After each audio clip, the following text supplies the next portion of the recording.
Okay, now on to this. Dave's upset about this too. We crossed a grim milestone in Florida yesterday.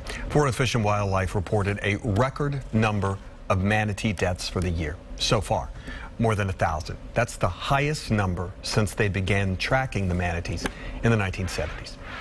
Dr. Cynthia Stringfield is the Senior Vice President of Animal Health Conservation at ZooTampa. Good morning. Good morning. When I saw this alert come across my phone yesterday, it just made me sad. I'm sure you knew it was coming, but you got to feel the same way about this. Yeah, we've been struggling with this all year, and it just never gets any easier to hear the numbers and to keep saying it. Let's try and explain, because usually in the past, I remember when I first moved here, you worried about manatees and boats. And you still do, but that's not what's going on here to cause this huge increase, is it?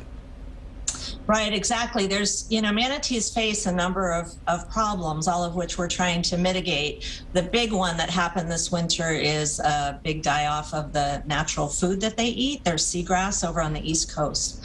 So in Brevard County, in a certain area that they migrate to in the wintertime, and they depend on food being there, the food was gone. So that's what really led to this spike in numbers. We're still seeing all the usual things that we see, which is not good, but this problem, in addition to all of that, has just really hit them hard. So let's try and explain why the seagrass has died. From what I understand, there's been red tide, there's been algae, there's been fertilizer runoff. All these things are contributing, right? Yeah, the thought process, we see red tide animals here in our Tampa Bay area, which is the animals that come to ZooTampa. We have, local animals that come here. And so we all know what happened with the red tide bloom and the water issues that we had this year. What's going on with the seagrass is, the theory is that runoff from mainland, so fertilizers and pollution and things like that going into the water, cause the algae to bloom, because it's a lot of nutrients for the algae. When the algae blooms, it prevents the sunlight from getting to the seagrass, so it kills off the seagrass. So that's the thought process as to what's happening right now. So they're starving to death. They're starving. It's horrible. All right.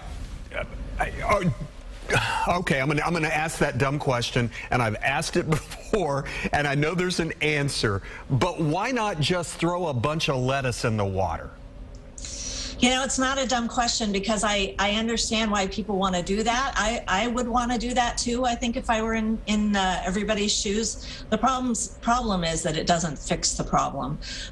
Throwing some lettuce into the water is not going to maintain these animals over the winter, and it's not what they need. What they need is for all of us to be looking at what's going on with our ecosystem. Sometimes we talk about manatees as being like canaries in the coal mine, where they're alerting us to a bigger problem. And there's some little things that we can do to change our behavior to help this. It's not going to help overnight, but it's the first step in trying to get these areas restored so that the animals have their natural forage. What we really ask is that if you see a manatee that you are worried about, that you feel like they look too thin, or they're hanging around an area they shouldn't be, or anything like that, FWC has a hotline number, which I'm sure you know, and you could let your viewers know, and call them, because they will send out a crew and they will evaluate that animal. And that's what we really need, is for the professionals to evaluate the animal so that we can do the best thing for that animal. Doc, thank you. We got to take care of these babies. They're ours. Thank you so much for your concern. And we'll do what we can to help, because we got to keep our manatees. Thank you. Absolutely. Thanks for all the good work you guys do over there at the zoo. Talk soon. Thank you. We appreciate it. Bye-bye.